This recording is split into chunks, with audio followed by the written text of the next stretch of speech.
आदर्श विद्यालय आणि कनिष्ठ महाविद्यालय आमगाव या ठिकाणी हायस्कूल विभागासाठी शालेय मंत्रिमंडळ निवडणूक सार्वत्रिक निवडणुकीच्या धर्तीवर दिनांक 22 जुलै रोजी उत्साहात संपन्न झाली।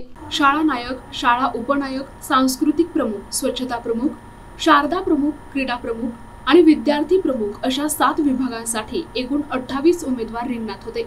या उमेदवारांना जवळपास 2000 विद्यार्थ्यांनी मतदान केले। ही संपूर्ण मतदान प्रक्रिया अत्यंत लोकशाही पद्धतीने राबविण्यात आली। विद्यार्थ्यांनी गुप्त मतदान पद्धतीने आपल्या मतपत्रिका मतपेटीत टाकल्या।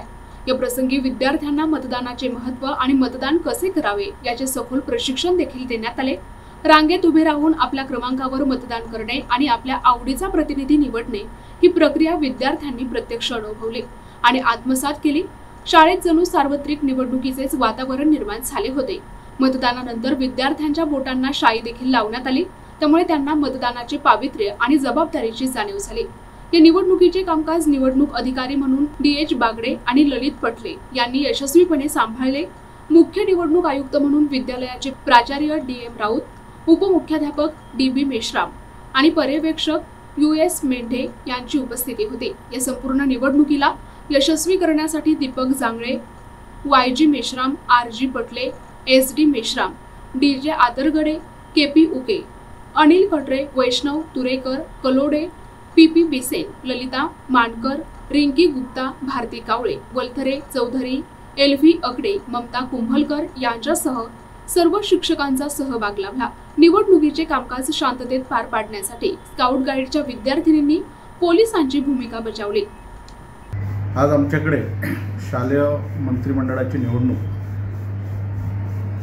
आजच्या तारखेला आम्ही ठेवली होती आणि त्यानुसार आज शाळामध्ये मंत्रिमंडळामध्ये जवळपास 7 पदांसाठी हे निवडणूक या ठिकाणी आज आम्ही ठेवली आणि संपूर्ण शाळेतील विद्यार्थी मतदार म्हणून त्या ठिकाणी कामाला लागले आणि मतदानाचा आपला जो अधिकार आहे तो बजावण्यासाठी या ठिकाणी त्यांनी प्रयत्न केलं आणि शालेय निवडणूक मंत्रिमंडळ तयार करण्यासाठी ते मदत करणार आहेत।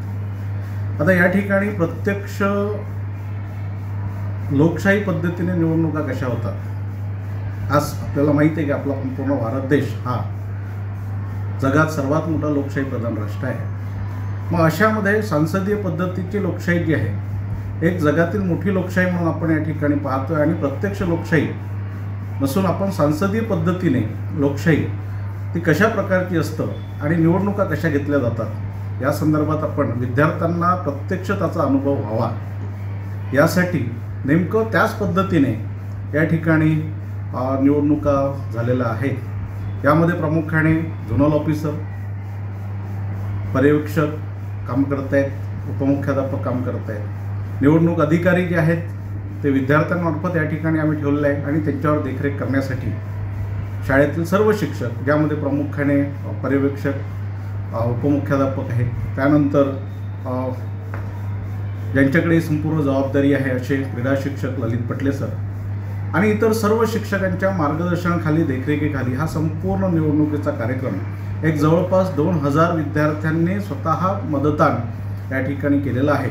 आणि मग शाळा नायक असो, शाळा उपनायक असो, सांस्कृतिक विभाग प्रमुख असेल, स्वच्छता प्रमुख असेल, शारदा प्रमुख असेल किंवा क्रीडा नायक असेल, विद्यार्थी प्रतिनिधी अशा प्रकारच्या वेगवेगळ्या पदांसाठी प्रामुख्याने या ठिकाणी निवडणुका होत आहेत। एकूण 7 पदं या ठिकाणी निवडणुकीसाठी आपण ठेवलेले आहेत आणि या 7 पदांसाठी जवळपास 28 उमेदवार या रिंगणामध्ये आहेत आणि हा जो निवडणुकीचा जो कार्यक्रम आहे आज 22 जुलै 2025ला पार पडलेला आहे। काही भाग हा सुरू आहे, सध्या शेवटच्या टप्प्यामध्ये आपण आलेलो आहोत आणि या संदर्भातील पुढची जी प्रक्रिया आहे काउंटिंगची मोजणी लागलीच काही तासांमध्ये या ठिकाणी केली जाईल।